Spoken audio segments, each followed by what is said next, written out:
Alright, so SS wire rope. Okay, so this is something that I found out about on ECF. It was talked about a couple months ago, and it was kind of brought back up recently. Um, so there was talk of using wire cable, stainless steel wire cable, for a wick in Genesis style atomizer.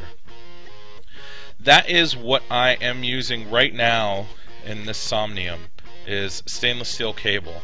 Now, the type of cable that they had talked about before on ECF a couple months ago was something different than has been discussed recently. The different types of cable that are being used now are I'm using what's called a 7x7 cable. Basically what it is it's 7 wires twined together into a single cable. They're all twisted around each other. Those 7 wires are all made up of 7 individual wires that are twined together into their own little cable. So it's 7 wire cables. Like I said, that's what I've got in here right now. I'm just going to take a puff just so you can see, how this is performing for me.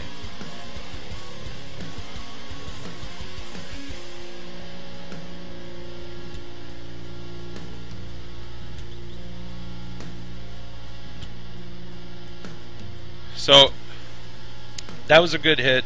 I took a long drag, and this is a 0.8 ohm coil, and I was not tilting it past parallel. I did tilt it some, but I was not tilting it past 3 o'clock. So, and I actually can tilt it less than that. That's just kind of my natural vaping position. It wicks well. I've been using this now for a little while, and I'm pretty impressed, I have to say. So hold on one sec. I just want to grab I gotta grab a roll of this stuff real quick. I forgot to set it out for the show. So here's what some of this stuff looks like. This is it right here. Okay, it is literally wire cable. And I'll hold it up so you can see what I'm talking about here. Okay, see that?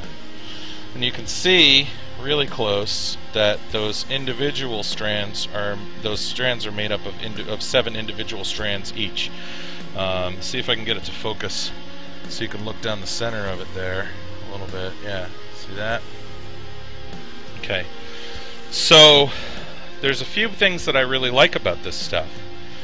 Yeah, I think a lot of people are going to have questions about it. To be honest with you, Ghost, I still have questions about it. So here's the thing. First of all, before I make any recommendations about this, I have done a little bit of research on it, but I'm not going to tell you that is 100% safe. I don't know. Okay, so if you want to try this stuff out, use it at your own risk. I did find one that is not galvanized, and it is also not lubricated. It probably has some oils on it from the machining process, just like stainless steel mesh does. So you do want to torch it to get rid of those chemicals if you're going to use this. Also, it has a very fine nylon strand, almost like a string down the center of it, that I tried to pull out, but you can't really pull out. So what I did was I torched it up and down until it burned off that nylon, which it's very quick. Doesn't take long at all. So I basically did one pass with the butane torch until it glowed orange all the way up and down, and that burned off that nylon down the center. You don't want to vape nylon, obviously. So the cool thing about this stuff is you don't have to roll it, right? I mean, it saves a lot of time. I mean, as you get better and better at rolling stainless steel mesh wicks, it doesn't take a long time once you really get the hang of it, but this you don't have to roll at all. It's already rolled, and it's already stiff too, which makes it really easy to wrap a coil around it. You can't use the Peter K method with this stuff. Well, I guess you technically could, but It would be a pain in the ass, and I'll get into that, and I'll get into why in just a moment. But so it's 7 strands of 7 strands. So it's 7 by 7. Does that make sense? Each one of those cables that are woven around has 7 individual wires in it. And I'm gonna throw up a link real quick to just to show you guys where I got this stuff. It's a little bit confusing. I got it from McMaster, which is an industrial site. You can also get it from Amazon Supply. This is the website where I got it there in chat, from McMaster.com. So, okay, the things that I like about this stuff: 1, you don't have to roll it, okay, which is nice. I didn't oxidize it, okay? I just torched it once to get rid of that nylon stuff. I did not oxidize this. The way that I set it up was I took a very small piece of stainless steel mesh, okay? I took a very small piece of stainless steel mesh and I wrapped it around the part where the coil is touching the where the coil is touching the wick, alright? I only took it's a very, very small piece of 500 mesh wick. It was just enough to wrap it around 1.5 times so that it covered the entire cable, okay? The reason why you want to do that is because the way that it's woven and how it spirals, there is going to be space where the coil isn't touching the wick, which is going to lead to it getting hot spots, not shorts, but hot spots, where it's not in touch with the wick, so it gets too hot, and then you get, you get that hot, nasty vapor. So that's why you want to wrap a wick or wrap a mesh around it before you wrap the coil. But even the mesh, I didn't oxidize. I just torched it one time to get rid of the machine oil, and then I wrapped it around, and then I made my coil. I pulse fired it a few times just to get the shorts out, and yeah, it's great. It works really well. This is so just so you know, the ones that I ordered were, hold on, I'm actually going to pull the site up myself real quick so I can tell you guys. If you go to that site that I just mentioned, the top section is 316 stainless steel wire rope, okay? The one that I ordered, if you go down to the 7 by 7 strand core one, the 2 smallest ones, the 1/16 of an inch and 3/32 of an inch, are the ones that are going to fit in Genesis style atomizer wick holes. The 1/16 of an inch is going to fit in your 2.5 millimeter wick holes, and then the 3/32 of an inch is going to fit in the 3 and the 3.5 millimeter wick holes. This that I'm using in this right here is 3/32 of an inch, which is the middle one. I actually got the larger of the 3 as well, but I don't think that that's actually going to fit in any of the devices that I have. So that was a bit of a waste of money. Now the minimum length that you can order on those is 25 for the smallest and 10 for the middle one. That's feet, but it's not crazy expensive. Especially that middle one. You can get 10 foot for $6.30. It's 63 cents a foot, so it's actually a lot cheaper than mesh too. The other nice thing is it doesn't gunk up like mesh, because the little piece of mesh that you're wrapping around is what's getting gunked up, so it lasts longer than mesh. Now, the drawbacks that I've found with this stuff, right, Uncle Dagger, exactly. It's non-porous.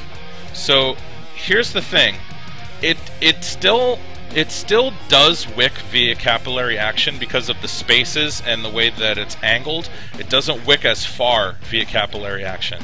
So you can actually fire this without tilting, and it will still it'll still fire and burn up juice. I mean, this is, just so you can see, this has been standing next to me completely upright, and that wick is soaking wet still, okay?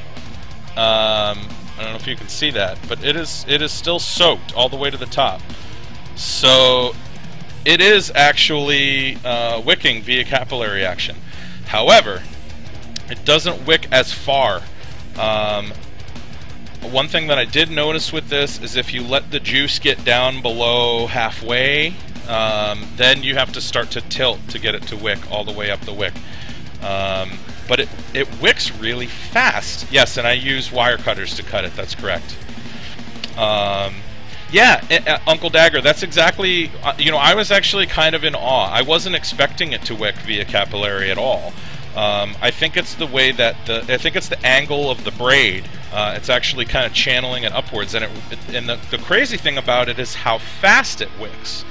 I have three wrap 28 gauge wire on this, and it's metering at 0.8 ohms.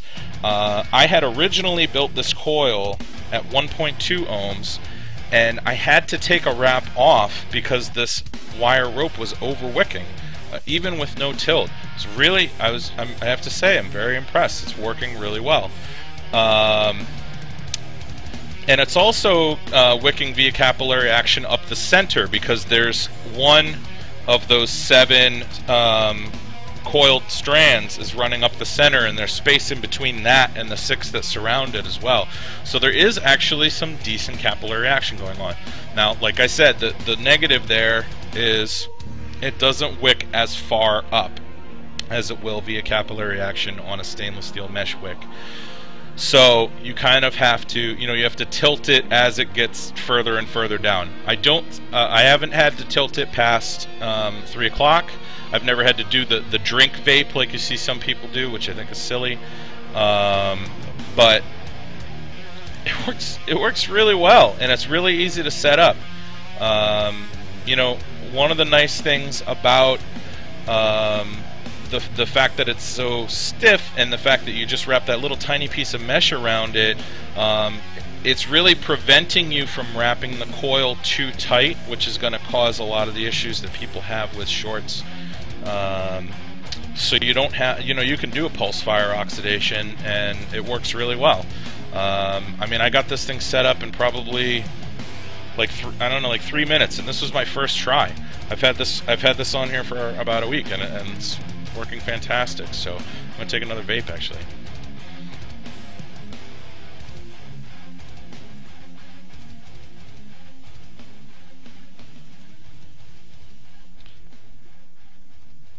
So yeah, I mean, I'm getting good vapor production.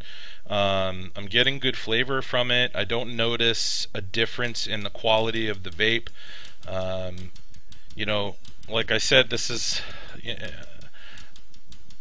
it's not something that you know, I don't know, I wouldn't go out and buy a ton of the stuff, just, you know, maybe until we find out a little bit more about it. But if you want to test it out, it's not super expensive. I definitely think it's worth trying it out.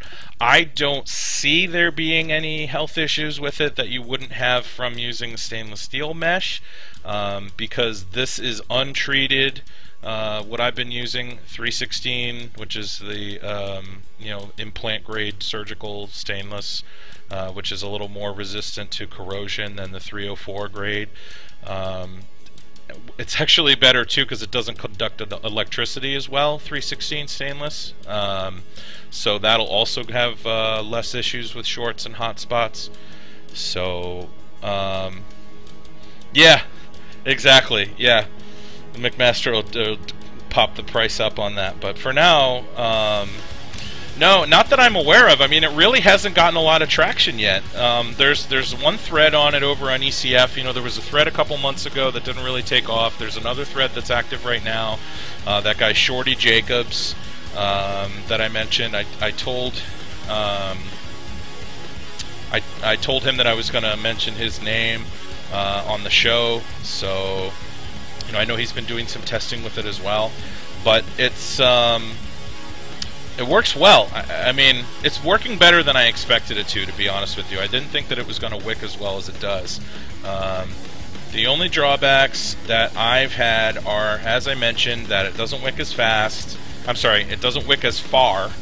So if you were trying to do a vertical vape when the tank is half full, you're going to get dry hits.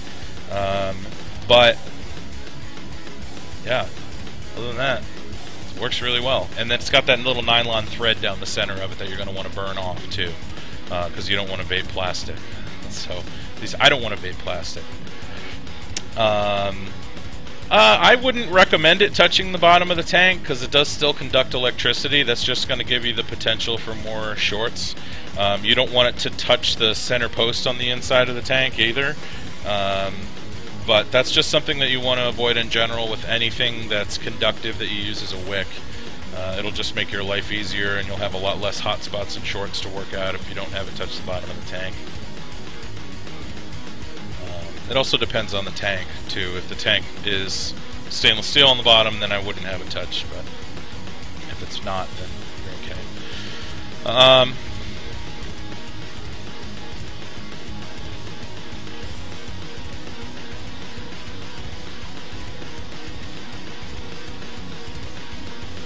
Yeah, I mean, it vapes well. I'm getting thick vapor, good flavor, so I'm pretty happy with it, I have to say.